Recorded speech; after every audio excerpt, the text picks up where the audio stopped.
예, 바울은 계속해서 이 혼인과 독신의 문제를 다룹니다.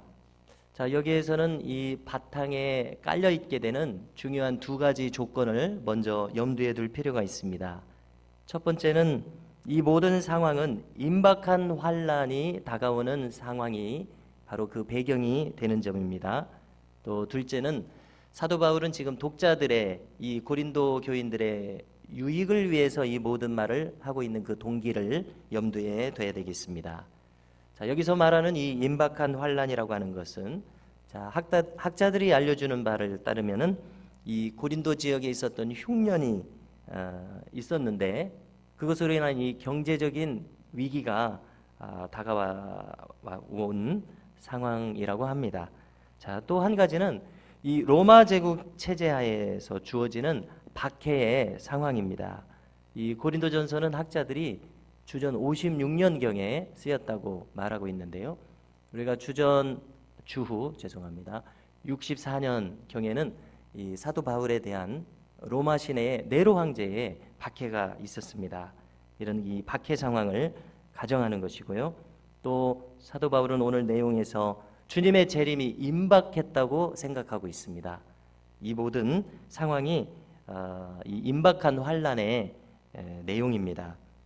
다시 말해서 이 경제적인 생존의 문제가 지금 다가와 있고 박해와 같은 신앙적인 문제가 지금 있습니다. 이와 같은 이 위기 상황에서 독자들에게 가장 유익한 혼인과 독신에 대한 방안을 제시하고자 하는 사도 바울의 이 목회적인 마음이 여기에 나타나 있는 것을 우리가 염두에 둬야 되겠습니다. 이 상황에서 25절과 6절을 보니까 아직 결혼하지 않은 처녀가 있습니다. 그는 결혼하지 않는 것이 좋겠다고 말합니다.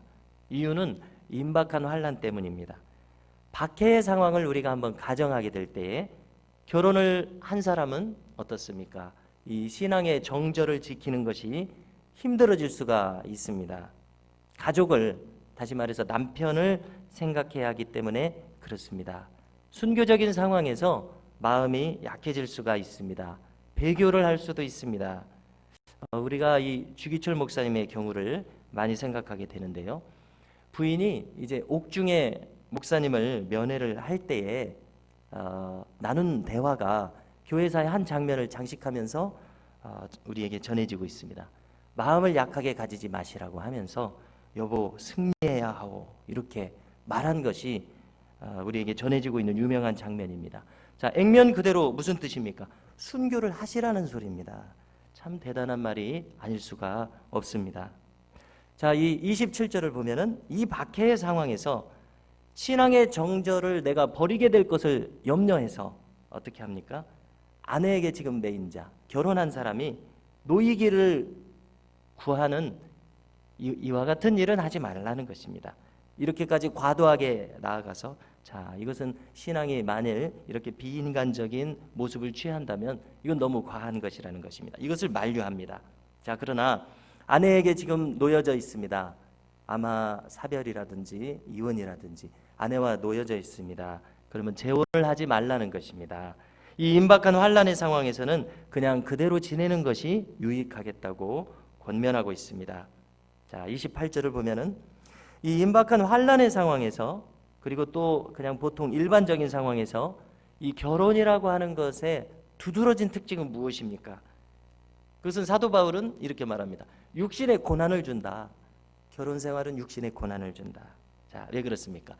상대방에게 매이는 것이 결혼 생활입니다. 결혼을 하게 되는 순간 그동안의 개인이 가지고 있었던 자유가 없어집니다. 상대방에 대해서, 상대방의 가족에 대해서 매이게 됩니다. 더 이상 자기 혼자 살았던 식으로 살지 못합니다. 책임을 가지게 되는 것입니다. 이것이 바로 육신의 고난이라고 사도 바울이 지금 말합니다.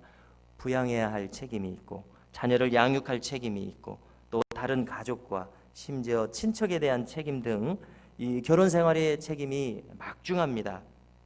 그래서 이 부정적으로 말하자면 결혼이라고 하는 것은 한 사람의 삶을 전부 삼켜버린다고 말할 수 있습니다.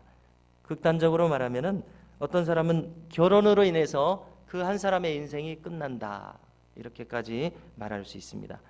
결혼이 인생의 목적인 것처럼, 결혼만이 인생의 목적인 것처럼, 자, 결혼 외에 그의 인생에서 아무런 목적이 없다면은 그 결혼의 의미는 대단히 적은 가치만 가지게 됩니다.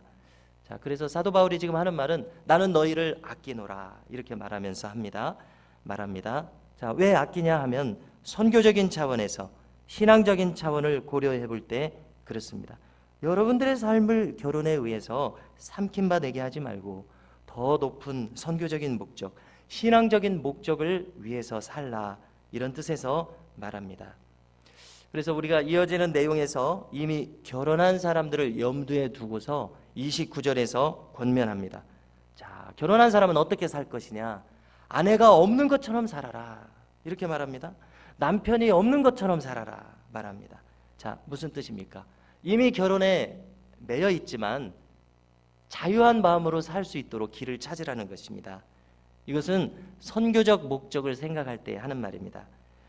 결혼에 얽매여서 아무것도 하지 못하는 사람이 되지 말고 결혼 생활을 하면서도 자유롭게 신앙 생활을 할 수 있는 방법을 찾으라는 것입니다. 자, 이 내용을 두고서 이제 저의 상황을 한번 생각해 봤습니다. 저에게 주어진 모든 시간을 목회를 위해서 사용해도 됩니다. 지금 아내들이 있어도 자식들이 있어도 없는 것처럼 목회의 모든 시간을 사용해도 됩니다. 부부간에 이제 이 상황이 조율이 된 것입니다. 자, 그렇다고 해서 제가 아내와 자식들을 건사하지 않는 것은 아닙니다. 그러나 이렇게 매여 있지도 않습니다. 다시 말해서 목회에 있어서는 요즘 말로 저의 삶이 최적화되어 있는 것 같습니다. 이런 점에서 너무 좋게 생각되고 너무 감사하게 생각이 됩니다. 계속되는 내용에서 30절에서 31절의 내용을 우리가 보게 되면은요, 자유하고 초월한 삶을 살라는 것입니다. 슬픔이 있을 수 있습니다. 너무나 사랑하는 어머니께서 돌아가셨다. 슬픔이 있을 수가 있습니다. 그런데 그 슬픔에 매여 있지 말라는 것입니다. 거기에 잠겨 있지 말고 자유할 것이라고 말합니다. 자, 굉장히 기쁜 일이 우리 삶에 찾아올 수 있습니다. 그러면 너무 기뻐하지 말라는 것입니다. 아내를 너무 사랑해서 다른 아무 일도 못하는 거예요. 결혼 생활이 너무 기뻐가지고 거기 도취돼 있지 말고 그 너무 사랑하는 마음에서 벗어나서 주의 일에 힘쓰는 이와 같은 마음이 있어야 되겠다는 것입니다. 경제적으로 성공해서 부유한 사람이 있을 수가 있습니다. 자, 그러면 이 사람은 자기가 가지고 있는 것을 다 쓰지 못하는 자처럼 살라고 합니다. 1,000억 정도의 재산이 있는 사람이 있다고 가정을 해보겠습니다. 그러면 이제 그가 작심하고 아무렇게나 쓰지 않는 이상 아마 그 돈도 평생 쓰지 못할 것입니다. 가령 먹는 것을 예로 들자면은 평범한 사람이나 그렇게 엄청난 부자나 먹는 양은 평생 거의 비슷할 것입니다. 이런 식으로 생각해 본다면은 이 부자가 대단한 삶은 아니라는 것입니다. 자기가 먹는 것과 쓰는 것만 본다면은 그냥 보통 사람들과 비슷합니다. 이 부유함이라는 것, 초월해 버릴 줄 알아야 한다는 것이 이 바울의 말입니다. 이 세상의 외형은 지나감이라. 이 종말론적인 신앙을 가진 사람의 자유함이 우리에게 있어야 한다는 것을 말합니다. 자, 어떻습니까? 만약에 이러한 자세로 산다면은 이것보다는 더 멋진 삶이 없다고 생각합니다. 32절 이하에서 바울의 주된 논점은 이것입니다. 여러분들이 염려 없이 살기를 원한다. 이것이 바울의 마음입니다. 그래서 바울이 지금 말할 때는 독신의 삶이 좋겠다고 그런 말합니다. 왜냐하면 결혼하면 배우자를 기쁘게 해야 하기 때문입니다. 즉 주의 일보다는 아무래도 세상 일에 치중하게 되겠기 때문에 그렇습니다. 지금 독신으로 살아가는 바울의 입장에서는 지금 이렇게 보고 있습니다.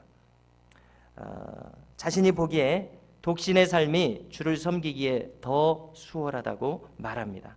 그러나 결혼한 사람들은 많은 시간을 매이더라는 것입니다. 그러나 그럼에도 불구하고 자기는 과하게 주장하지 않겠다고 말합니다. 올무가 되도록 그렇게 너무 강하게 말하지는 않겠다고 말합니다. 자, 36절에서 38절을 보면은 바울은 약혼녀가 있을 때에 결혼하는 것도 잘하는 것이고 그와 결혼하지 않는 것도 잘하는 것이라고 말합니다. 약혼녀의 상황이 결혼을 꼭 해야 할 부득이한 상황이면 결혼하는 것이 좋겠다고 말합니다. 그러나 심지어 파혼을 하고 독신을 택하는 것도 가하다 이렇게 말합니다. 자, 지금은 임박한 환난의 상황이라는 것을 가정하고 우리가 내용을 나눠야 되겠습니다. 자, 그러니까 자, 이제 이어지는 내용에서 39절을 보면은 과부가 된 사람은 재혼을 원한다면 하되 꼭 신자와만 하라 이렇게 권면합니다. 여기에서도 같은 원리입니다. 여러분들의 유익을 위해서, 여러분들이 염려가 없기 위해서 그렇다고 말합니다. 또 재혼하지 않는다면 자, 그것은 더욱 복 있는 일이다 이렇게 말합니다. 자, 이것은 어디까지나 종말론적인 관점에서, 신앙적인 관점에서 주는 말입니다. 그리고 이것은 실제로 우리가 삶의 현실에서 경험하고 있는 현실적인 교훈입니다. 자, 우리가 현실의 신앙생활을 살펴볼 때에 이제 지긋한 연령에서 홀로 된 권사님, 집사님들께서 어떻습니까? 신실하게 교회를 잘 섬기셔서 교회가 잘 세워지도록 아름답게 헌신하는 모습을 우리는 많이 보고 있지 않습니까? 자, 이제 결론적으로 바울은 이 모든 혼인과 독신의 문제를 종말론적인 차원에서, 신앙적인 차원에서 보고 있습니다. 우리에게 가장 유익이 되도록, 염려가 없도록 최선의 길을 찾아보도록 권면하고 있습니다. 우리의 삶에서 각자의 형편에 따른 이 삶의 길에서 오직 하나님께 기쁨이 되고 주님을 영화롭게 할 삶의 길을 걸어가는 우리 모두가 될 수 있기를 간절히 소망합니다.